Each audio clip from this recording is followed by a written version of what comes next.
इसके बाद हमारे साथ मौजूद हैं यहाँ पर बादली के विधायक हैं एमएलए कांग्रेस की तरफ से कुलदीप वत्स जी, बहुत बहुत स्वागत।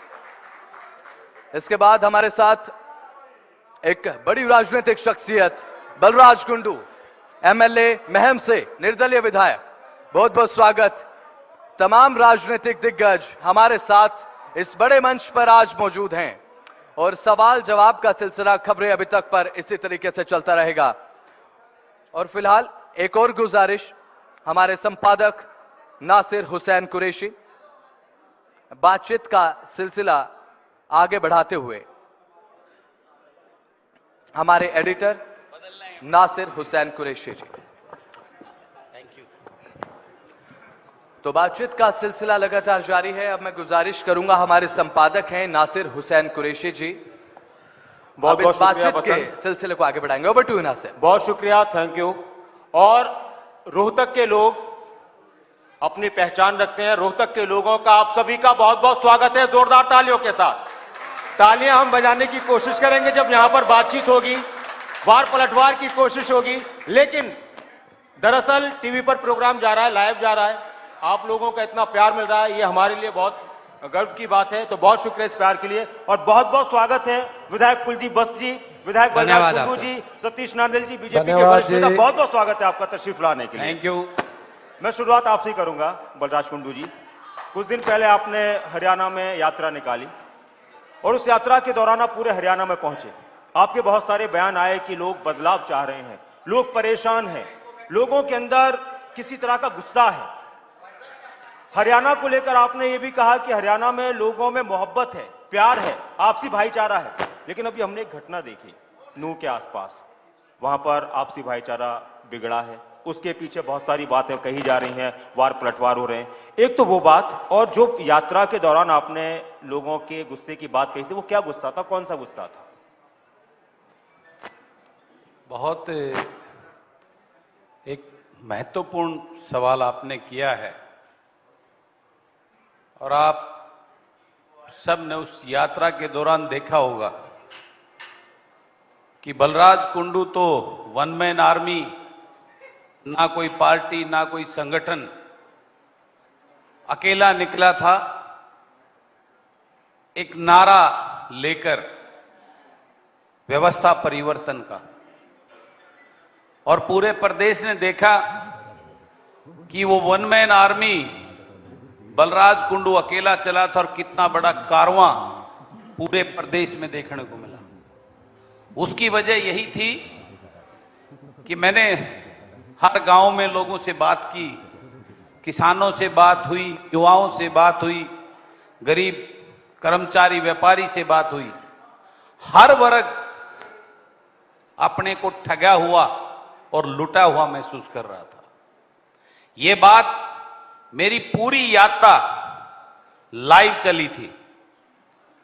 मैंने आर्टिफिशियल नहीं, औरों की तरह पूरी सुबह से लेकर शाम औरों तक। की तरह भी मिसाल थोड़ा सा बता दीजिए। और जैसे उसमें लोगों के हर वर्ग को नहीं, आर्टिफिशियल किसने किया यात्रा? अभी आर्टिफिशियल यात्रा किसकी? आर्टिफिशियल यात्रा मैं और तो काफी जहां कोई भीड़ होती दिखा देते हैं, अदरवाइज नहीं वो होता। मैंने लाइव चलती थी मेरी यात्रा और लोगों का जो गुस्सा सरकार के प्रति, किसानों को सड़कों पे बैठा देखा, युवाओं को रोजगार के लिए लाठियां खाते हुए, कर्मचारियों को उनका हक मांगते हुए हर रोज ये पूरा देश और प्रदेश देख रहा है।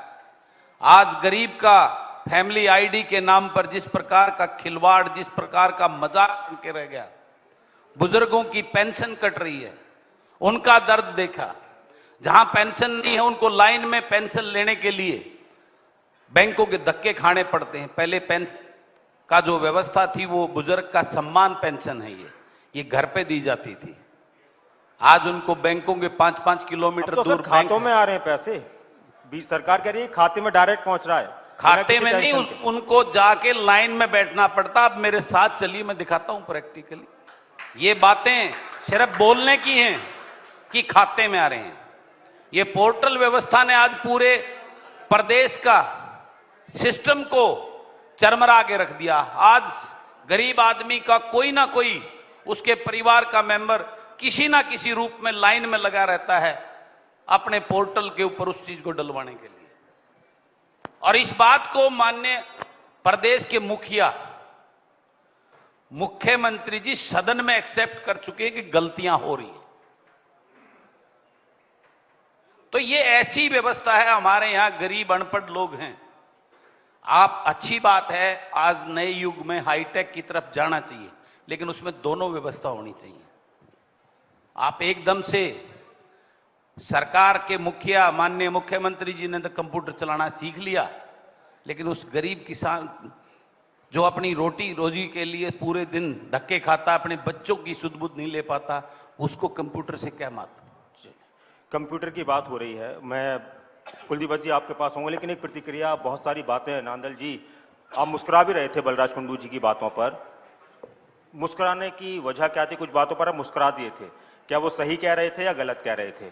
दूसरी बात ये, वो मैं बताऊंगा। हमारे बड़े भाई मुस्कुरा इसलिए रहे थे कि मैं जो बोल रहा हूं सच बोल रहा हूं, लेकिन ये उनकी बेबसी थी, वो बोल नहीं पा रहे थे। ये आज जिस व्यवस्था से बंधे हुए हैं, क्योंकि हमारे बड़े भाई मेरे बहुत पुराने इनसे संबंध हैं, उस बात से ये अंदर से मुस्कुरा रहे, मैं नहीं सच बोल सकता, मेरा भाई सच बोल रहा है। लेकिन वो अंदर से, मन से आपका मन करता था। मैं सुन रहा था कि आपका मन करता था राष्ट्रीय पार्टी के साथ राजनीति करने का, तो वो मन इस वक्त कैसा है और क्या बात है?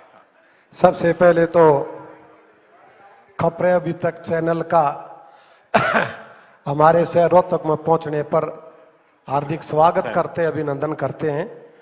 और हम बड़े शुक्रगुजार हैं कि आप हमारे शहर में आए, इस कार्यक्रम का आयोजन किया और हमें यहाँ पर बुलाकर जनता जनार्दन के बीच में चर्चा करने के लिए। और मेरे ख्याल से लाइव टेलीकास्ट चल रहा है, सभी साथियों को भी पता लगेगा। आपने लगातार मेरे से 2 क्वेश्चन पूछे और बलराज भाई ने पहले कवर करने की बात यह कही कि भाई को पता, मुझे अच्छी तरह से पता है, मेरा भाई है छोटा, इसने यात्रा शुरू करी, जिस दिन से शुरू करी आखिर तक वह आदमी साथ में थे। और उनकी तादाद जो साथ चलते थे 100 सवा 100 और कहीं कहीं जब प्रोग्राम होता था, रात का समय होता था, तो साथी इकट्ठे हो जाते थे। और भाई ने बड़ी बड़ी बातें करी, कंप्यूटर की भी बात करी, बुढ़ापा पेंशन की भी बात करी और कई तरह के मसले लेके आए। देखिए, ये भारत बहुत ऊपर जा चुका है। हरियाणा प्रदेश भारत के अंदर अग्रिम पंक्ति में जा चुका है और उसका मात्र कारण एक है कि भारतीय जनता पार्टी की सरकार ऊपर भी है और नीचे भी है। मैं मात्र इस बात की चर्चा करूंगा बुढ़ापा पेंशन की। पहले बुढ़ापा पेंशन बनती थी, लोगों को चक्कर काटने पड़ते थे। आज फैमिली आईडी हाथ में हुई, मेरे को या किसी और को व्हाट्सएप आया, आगे समाज कल्याण विभाग में भेज दिया और बगैर किसी के जाए उसके घर बुढ़ापा पेंशन बन के कागज पहुंच जाता है 60 साल के बाद।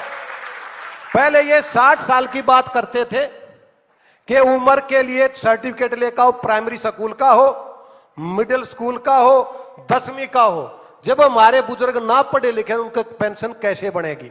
हमने एक सीधी सी बात कर दी, फैमिली आईडी में उसकी जो भी उम्र लिख के आ गई उसकी पेंशन बना दी, या राशन कार्ड में 5 साल पहले जो डेट उसकी थी उसके हिसाब से उसकी पेंशन बना दी। लेकिन लोग और विपक्ष तो ये कह रहा कि ये पोर्टल की सरकार है, फैमिली आईडी परेशानी आईडी है, ये आईडी परेशानी आईडी बन चुकी है, इसका नाम परेशानी आईडी है। ये कोई भी चीज नई जब आती है, कोई भी चीज नई आती है, जब कंप्यूटर शुरू में आया कहीं हैंग हो जाता था, किसी को चलाना नहीं आता था। आज अमेंडमेंट होके बढ़िया रिफाइंड चीजें आगे कि नहीं आगे?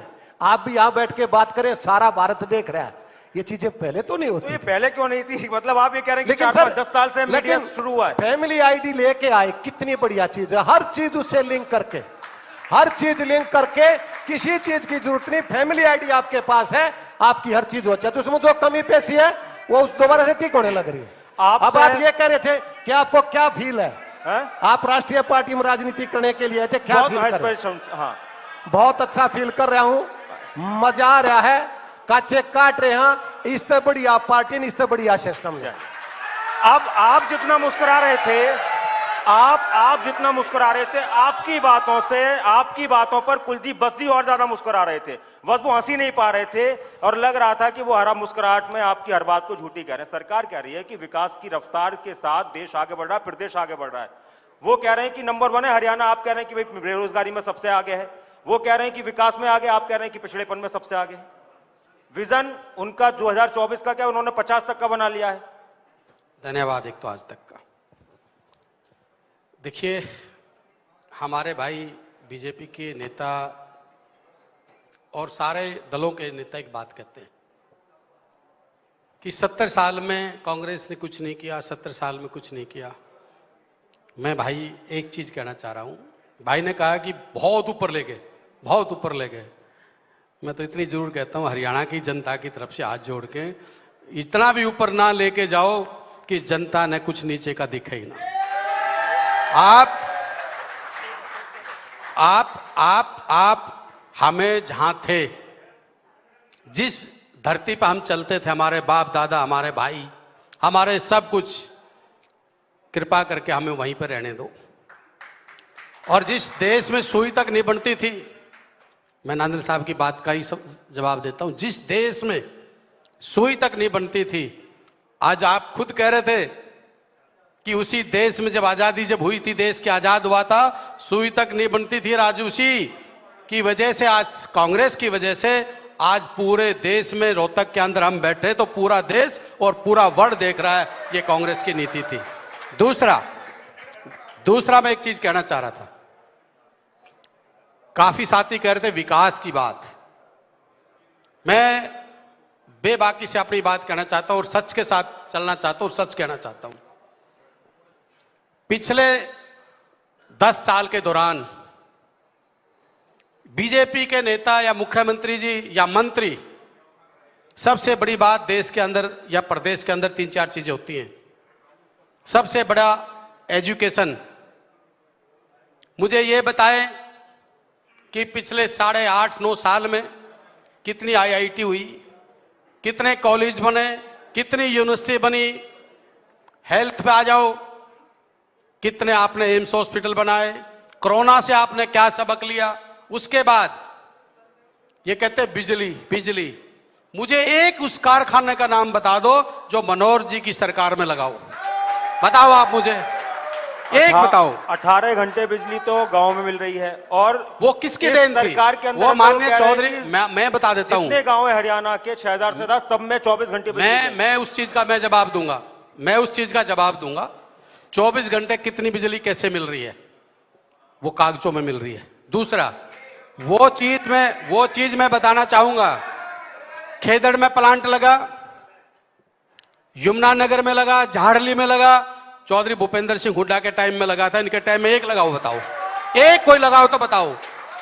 एम्स घोषणा की थी, मनेठी के अंदर एम्स बनाएंगे, प्रधानमंत्री बनते ही हुई थी घोषणा।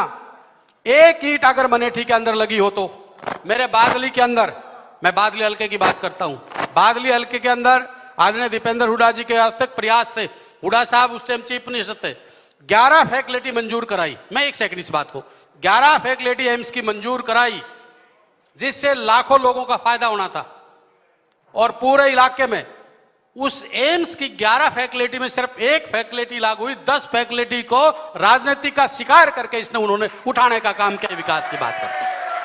मैं आता हूं, मेरी एक गुजारिश है, कुछ जो हमारे कुछ साथी कैमरा वहां पर है, तो कैमरे के आगे से प्लीज आप हट जाएं, क्योंकि दिक्कत हो रही है, वो शूट नहीं कर पा रहे ठीक से। प्लीज कैमरे के आगे से आप हट जाएं। और अनुराग ढांडा जी भी हमारे बीच में हैं, आम आदमी पार्टी के वरिष्ठ उपाध्यक्ष, बहुत बहुत स्वागत है आपका। दूसरा जी, ईमानदारी की बात करते हैं। मैं आता हूं आप दोबारा कुछ और अगली बार बोलिए भाई, सारी एक के बाद बोलेगा तो फिर अगला टॉपिक राउंड आना है ना। मैं एक सवाल, बलराज कुंडू जी, आप विधानसभा में काफी बोलते हैं और बाहर भी काफी बोलते हैं। विपक्ष के विधायक ये कहते हैं कि भाई सरकार का ये दावा है कि हम सबका साथ, सबका विकास और सबका विश्वास हमारा विजन है। हम पहले भी बात कर रहे थे, हम विकास के काम में भेदभाव नहीं करते। आप निर्दलीय विधायक हैं, हो सकता है कि कांग्रेस वालों से उनके आरोप इसलिए वो कहते हैं कि भाई हम विपक्ष में है, कांग्रेस पार्टी है, मुख्य विपक्षी दल है, तो इसलिए उनके काम में अड़ंगा लगाए जाएं। आपके तो ताल्लुकात सही हैं, आपके काम तो ठीक ठाक होते होंगे सरकार में। और महम को लेकर, महम में जो विकास की बात होती है, पानी अभी वहां पर बढ़ता है, अभी वहां की वही 2-4 शिकायतें लोगों की हमेशा रहती हैं, सड़क, बिजली, पानी। ये हमारे देश का दुर्भाग्य है कि आज भी हम इसी बात पर बात करते होते हैं।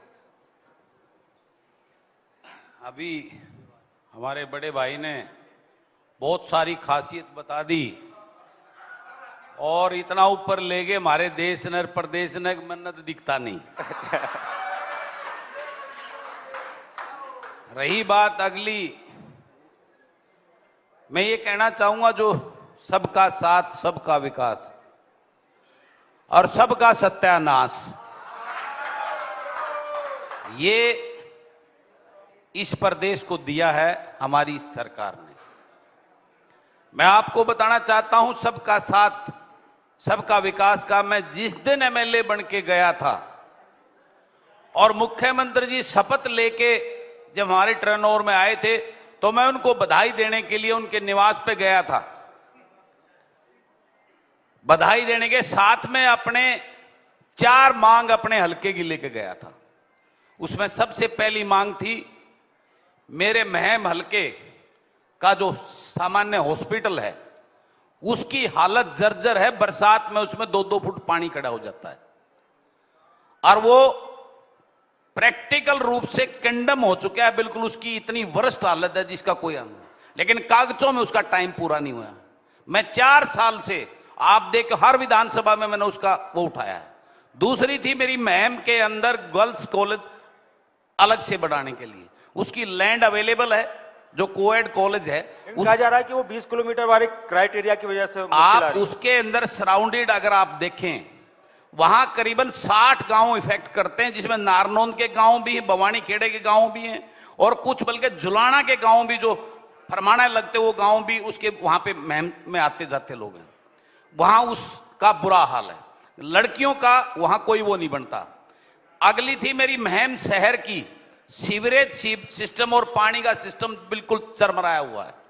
तो ये तो सवाल हम विधायक से करेंगे, विधायक क्या कर रहे हैं? चौथा मेरा डिमांड थी, मेरे महम हल्के के अंदर जल भराव से कई हजार एकड़ जो हर साल खाली पड़ी रहती हैं, वो आज तक मैं हर विधानसभा में उठाता रहा हूं, उसके कुछ भी नहीं हुआ है। यह है सबका साथ, सबका विकास। और मैं अब की बात करूं, ये सरकार इस प्रदेश को लूटने वाली सरकार है। इतना इसको कर्ज में डुबो दिया इस सरकार ने। बीजेपी की सरकार का दावा है कि हम फिर पूर्ण बहुमत की सरकार बनाएंगे, आप कह रहे हैं लूटने वाली सरकार है। बिल्कुल, जिस प्रकार से भाई बिल्कुल बनाएंगे। देखो भाई के मुंह से निकला, जितने विकास आपका सरकार बने, भाई का बिल्कुल बनाएंगे, ये सत्य है। ये 100% सरकार बनाएंगे। ये जो भाई साहब ने बताया, तो भाई कह रहे हैं ये बात, इसके हिसाब से तो 90 की 90 सीट हरियाणा में आनी चाहिए। लेकिन मेरा जहां तक ज्ञान है, जो मुझे पता लगा है, बीजेपी पार्टी ने सर्वे करा लिया कई, उसमें सीट इनकी दिखाओ 18 और 20, फिर वो इतनी ऊंचाई तो इतना क्यों करो है मामला। रोहतक की सीटें बीजेपी के खाते में उस सर्वे में। रोहतक का विकास बहुत ज्यादा हुआ है। यहाँ एक अमृत योजना ऐसी है कि बीजेपी वाले ने कहे ईशा अमृत तो हमने पिया ही नहीं। और 1 मिनट,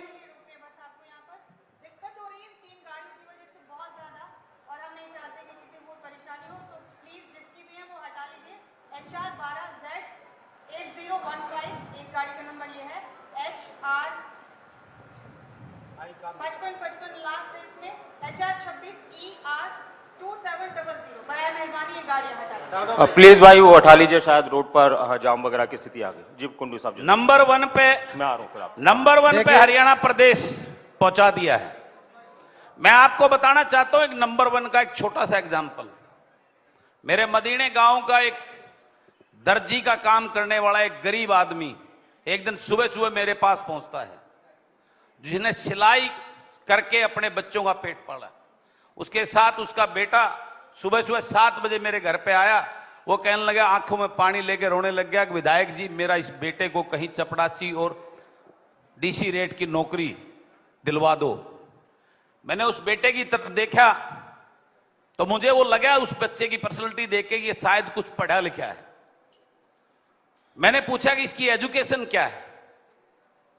जब उसके बाप ने जब उसकी एजुकेशन बताई तो मेरी आंखों में भी आंसू आ गया। वो लड़का सिविल से M.Tech था, उसको चपड़ासी लगवाने के लिए मेरे दर पे लेके आया था। ये है इस सवालों के जवाब। मेरी सुनिए, देखिए देखिए मेरी सुनिए, हो गया भाई, मेरी सुनिए, एक मिनट मेरे वो लड़का उसी टाइम मैंने अपने ऑफिस में लगाया हुआ, रोहतक ऑफिस में जाके कहते हो तो अभी बुला लेता हूं, 10 मिनट में आ जाएगा। ये है इस प्रदेश की देन, ये है इस प्रदेश की खुशहाली। सतीश नांदल जी, आज मेरे बच्चों युवाओं का भविष्य अंधकार में है, युवाओं आज का टॉप भविष्य पे अंधकार में नंबर ये वन बार-बार पे, कहा जा रहा है। नंबर 1 पे चलेगा बेरोजगारी के और अंदर। अभी कल ही करप्शन के अंदर, सीटी की परीक्षा भ्रष्टाचार को के लेकर, अंदर। सीटी की परीक्षा को लेकर एक रात तक हम लगातार 12 साढ़े 12 बजे हम अपने चैनल पर थे, लोग परेशान थे, बच्चे परेशान थे। रात में उसका फैसला होता है कि भाई कल की परीक्षा नहीं होगी, वो दिक्कत आ रही है, उस पर प्रदर्शन विपक्ष लगातार कर रहा है। विजन की बात हो रही थी 24 की, आपने बहुत सारी चीजें की हैं। एक सवाल, मोहब्बत की दुकान खोलने गए थे राहुल गांधी, मोहब्बत की दुकान राहुल गांधी ने खोली थी और मेवात से भी निकले थे। राहुल गांधी कह रहे थे कि भाई हमारे इस प्रदेश में भी, हरियाणा में भी और देश में भी बहुत भाईचारा है। आप कहते हैं कि कांग्रेस भ्रष्टाचारियों की पार्टी है, कांग्रेस कहती है कि बीजेपी वो पार्टी है जो दंगे भड़काती है, बात कौन सी सही है?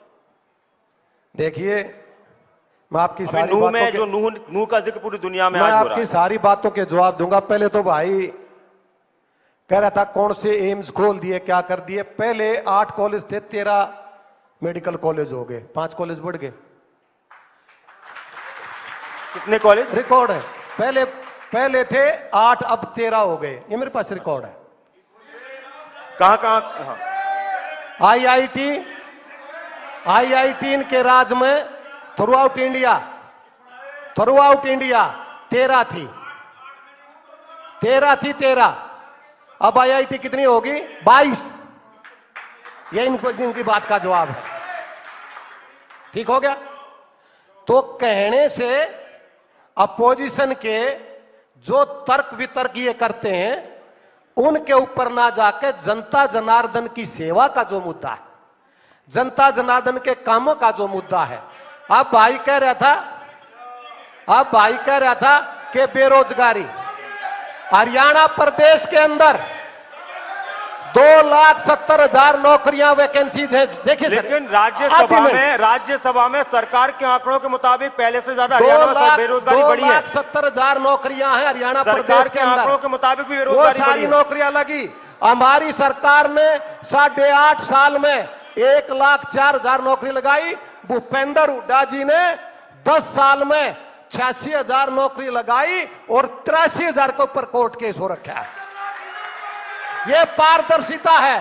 जो बच्चा पढ़ेगा वो बच्चा बढ़ेगा मेरिट के हिसाब से। अभी आपने कहा पेपर की बात थी, ये पेपर नहीं हुआ, लेकिन 7 तारीख का रख देगा। वो कमी थी उसको दूर करके 7 तारीख का इस पेपर। पर मैं ले लेता हूं जवाब, फिर वो हम जो बात चल रही है इस वक्त, जो मुद्दे हैं मणिपुर जैसे मुद्दे, उस पर भी एक सवाल मैं लूंगा। जी कुलदीप बस जी, आप कुछ कह रहे थे। देखिए बात सुनो, आदरणीय सतीश नांदल जी, बता रहे, हाँ। सतीश नांदल जी पहले तो गिनवात भी दें कितनी आईआईटी, उस कॉलेजों के नाम बताएं और आईआईटी के नाम बता देंगे। दूसरा मैं एक बात कहना चाह रहा था। मोहब्बत की दुकान का आपने जिक्र किया। हम आज भी कहते हैं, सीना ठोक के कहते हैं, हम कभी नफरत की राजनीति नहीं करते, हम प्यार की राजनीति करते हैं। देश प्यार से आगे बढ़ता है, पर जब कोई इलेक्शन आएगा, जब इलेक्शन आएंगे, जब कोई इलेक्शन आएंगे, कोई न कोई षड्यंत्र के तहत आप लोग इनकी सुन लीजिए, विधायक जी की। जो भी दंगे हुए, सुन लो, मैं एक बात कह रहा हूं। विधायक जी, मैं नूह के दंगे में आपके विधायक का, आपकी पार्टी के विधायक मामन खान को लेकर भी सवाल उठ रहे हैं कि उनके बयान भी ऐसे थे भड़काऊ। देखिए, चाहे मामन खान हो, अरे रुको यार तुम भाई, चाहे मामन खान हो, थोड़ी शांति बना के रखें भाई, थोड़ी शांति। दोस्तों, रोहतक के मेरे भाइयों साथियों, मंच से बहुत सारी बहस हो रही है, सारे सवालों के जवाब मिलने, जनप्रतिनिधि बैठे हैं, ये अपना आप सक्षम है सवालों के जवाब वार पलटवार करने में, तीनों सक्षम है। उनकी बात सुन लीजिए जी। चलिए प्लीज थोड़ी शांति बना के रखिए जी। देखिए बात सुनिए। उस रिपोर्ट जहां बात आई, आपने मामन की बात की। मैं एक चीज कहता हूं, कांग्रेस पार्टी का स्टैंड क्लियर है। अगर गलत कोई आदमी है, मैं बड़ा दुर्भाग्य है इस प्रदेश का, जिसका गृह मंत्री ये कहता है कि हमें पता नहीं थी। 27 तारीख से दोनों पक्षों की तरफ से सोशल मीडिया के माध्यम से मोनू मानेसर हो चाहे हमारे मुस्लिम समाज से हो, 27-26 तारीख से डेली सोशल मीडिया पे कंट्रोवर्सी पड़ी हुई थी और एक प्रदेश का गृह मंत्री कहता हमें पता नहीं।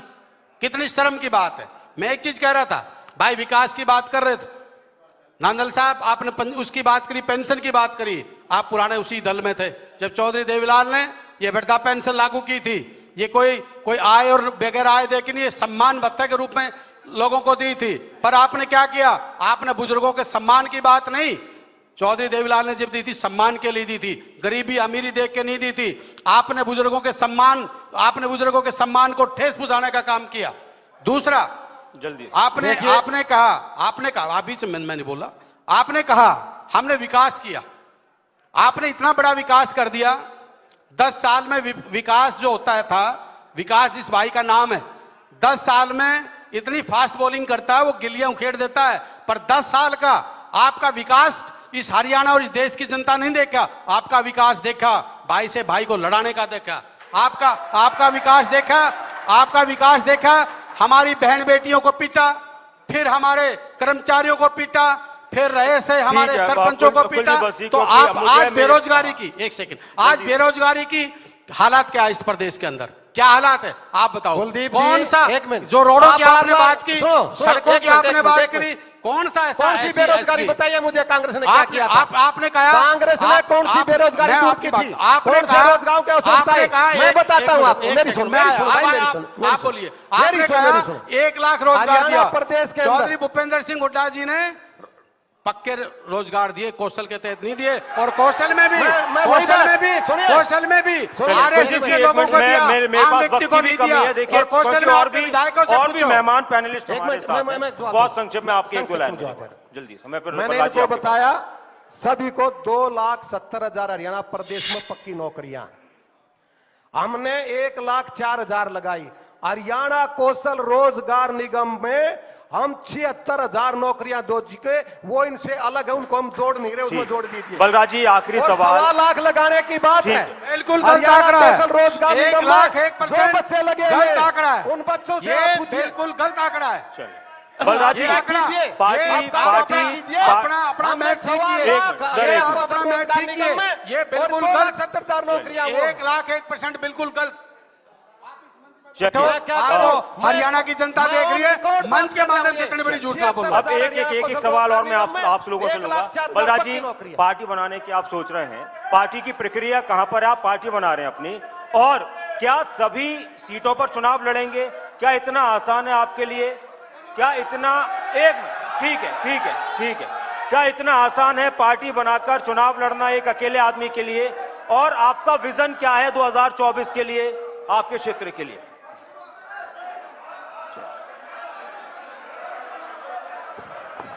एक अपील आप सभी से, प्लीज थोड़ी शांति बनाकर रखें। आप सभी धमकी ये आपका शहर है, धमकी ना दे किसी को। आपका शहर है, आपके शहर से कोई भी ऐसा संदेश नहीं जाए। आप सब रोहतक के लोग हैं, सब आपस में थोड़ी शांति बनाकर रखिए प्लीज। अरे बंद करो यार, बंद करो बंद करो।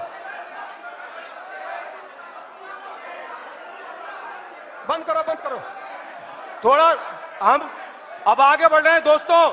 रोहतक के भाइयों, रोहतक के हमारे सम्मानित साथियों, रोहतक के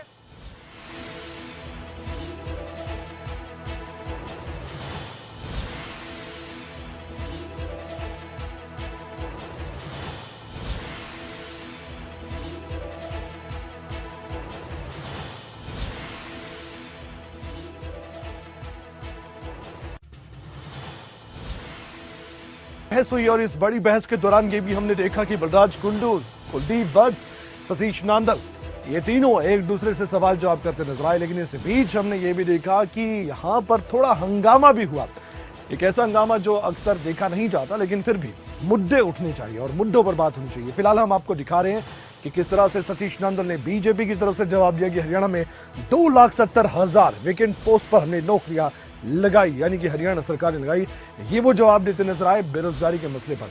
इसके अलावा विधायक बलराज कुंडू ने भी बड़ा बयान दिया और सीधे सीधे हरियाणा सरकार को घेरने का काम किया, जैसा कि विधानसभा में भी करते हैं।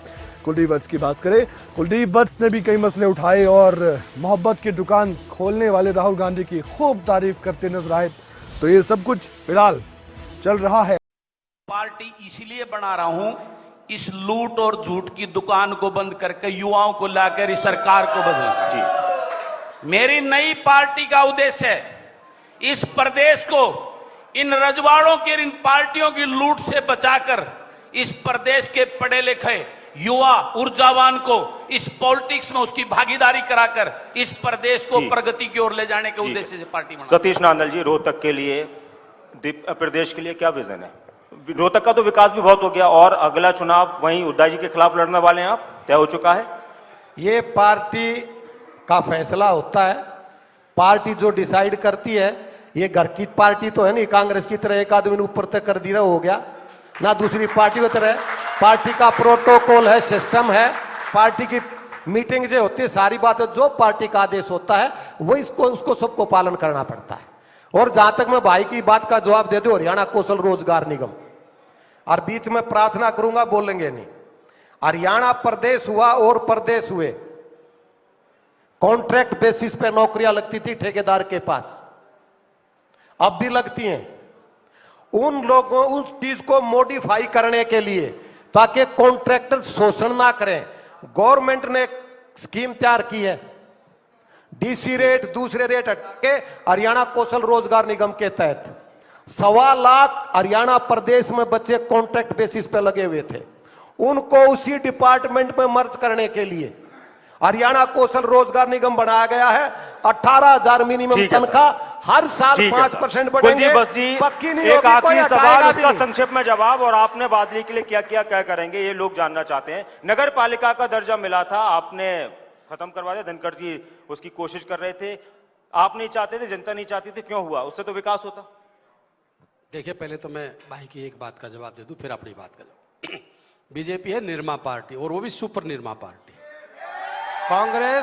कांग्रेस एक विचारधारा की पार्टी है, और हमारी पार्टी के जो फैसले होते हैं वो अच्छे फैसले हमारे नेता वो लेते हैं। सिर्फ एक जगह से होते हैं, मैं और वो बोला- सोनिया गांधी और उसका परिवार ठीक है। करता है। नाना जी, उसके अब- अलावा किसी नाना की जी, ना बस कोई इतना करो कि औकात बस है, अब ना वक्त उपकरण नहीं है हो सर सकती बहस है। को, उनकी बात पूरी अब एक बात सुनो भाई, मैं एक बीच में बोलूंगा।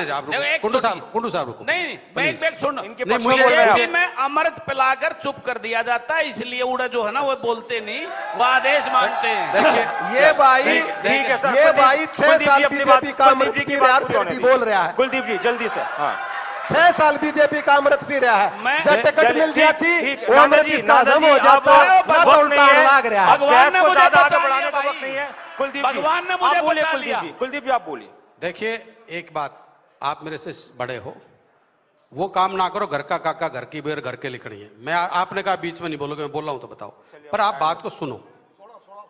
ऐसा है, मैं आपको और आपकी पार्टी को बहुत अच्छे से जानता हूं, आप बड़े हमारे सीनियर भाई हो, और आप भी पार्टियों में पहले किस्में थे, आपने सबका पता है। आप भी उन्हीं को आज भ्रष्टाचार कह रहे हो, उसी भ्रष्टाचार में खुली कोई ने लो था भाई 77 से। उसी वो तो छुपा रहा उसी हूं। चलो, आपने भी पार्टी की तो कह दी कि बताइए, मैं पुलिस तो पार्टी की बात है। सुपर निर्मा पार्टी, अब तो अपनी आप बादली की बात और कर दी। दूसरा, ओम प्रकाश धनखड़ जी ने कमेटी बनाई या मुख्यमंत्री ने बनाई, मुख्यमंत्री घोषणा करके गए थे, मुख्यमंत्री 5 घोषणा करके गए थे बादली के अंदर, और उसके बाद में बादली की जनता ने कमेटी के लिए खिलाफत की, और ओम प्रकाश धनखड़ जी ने, मुख्यमंत्री से मैं मिला, लोगों की आवाज को लेके गया, मुख्यमंत्री ने कहा कि भाई मैं जनमत संग्रहालय करा देता हूं, लोगों ने कहा हमारा जनमत संग्रहालय करा दो, और बादली के प्रॉपर गांव ने ओम प्रकाश धनखड़ जी को बहुत बुरी तरह हराया। इसमें कुलदीप वत्स का दोष नहीं है, बुरी तरह हराया, कमेटी टूटी। दूसरा जल्दी देखिए ये नाइंसाफी नहीं, नाइंसाफी बिल्कुल नाइंसाफी नहीं। दूसरा, वही ओम प्रकाश जी से मैं पूछना चाहता हूं बाड़सा के अंदर 11 फैकल्टी मंजूर हुई, एक शब्द ओम प्रकाश जी ने नहीं बोला वो 10 फैकल्टी क्यों उठ की गई। उसके बाद में बादली के रोड के लिए ये मेरे दो साथी बैठे विधानसभा में, मैंने जोड़ी करी, हाथ जोड़े, 3.5 साल तक उस रोड को नहीं बनने दिया। इससे बड़ा बनेगा क्या? बादली के लिए बिल्कुल गलत। एक शब्द, रोड की स्कीम होती है, सब रोड बनने लग रहे हैं। चलिए एक शब्द कभी आप जल्दी से अपनी आप दो लाइनों विधानसभा बात में पूरी लिख के कीजिए, दो मेरे क्योंकि भाई हमारे और कुलदीप से भी पैनल- बढ़ेंगे। बहुत बहुत शुक्रिया बलराज कुंडू जी, सतीश नांदल जी, कुलदीप मतलब बस्सी, रूल बहुत भी बहुत खुद कर रहे शुक्रिया हैं। चर्चा में आपका शामिल तेरी होने। रोहतक अरे हमारे भाई, भाई एक रोहतक छोटा कितनी सा ठाठी एक रोहतक जवाब मारा देना भी है। चाहूंगा। मेरे को अब आप लोगों को सम्मानित भाई ने करेंगे कहा हम। कि 6 साल तक मैं 4-5 साल बीजेपी में रहा, मैं इतना खिलाफ रहा जितने आप बीजेपी के खिलाफ पहले बोला करते प्रधान। बहुत बहुत शुक्रिया, थैंक पहले तो बोले कि इसमें क्या दो राय है। तो ईब कौन सा वो भी क्या आपने पहला इस तक बुरी तो चलिए फिलहाल- बातें नहीं बताया करते आप। बिल्कुल, यहां पर सम्मानित करने के लिए मैं आमंत्रित करना चाहूंगा मैनेजिंग एडिटर हमारे सुंदर सोलंकी जी, और एक बार जोरदार तालियां हो जाएं, जोरदार तालियों के साथ सम्मानित कीजिए मैनेजिंग एडिटर हमारे सुंदर सोलंकी जी, संपादक नासिर हुसैन कुरैशी। एक बार जोरदार तालियां अपने चुने हुए जनप्रतिनिधियों के लिए।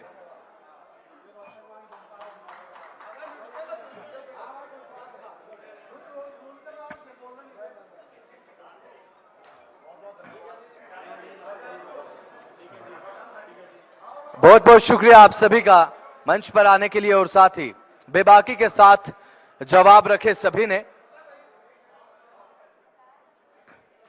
तो सवाल जवाब का सिलसिला लगातार जारी है और लगातार सवाल जवाब का सिलसिला हम आगे भी बढ़ाएंगे। खबरें अभी तक जिस तरीके से अभी तक सभी की उम्मीदों पर खरा उतरता नजर आया है, तो एक बार फिर से वही सिलसिला लगातार जारी है।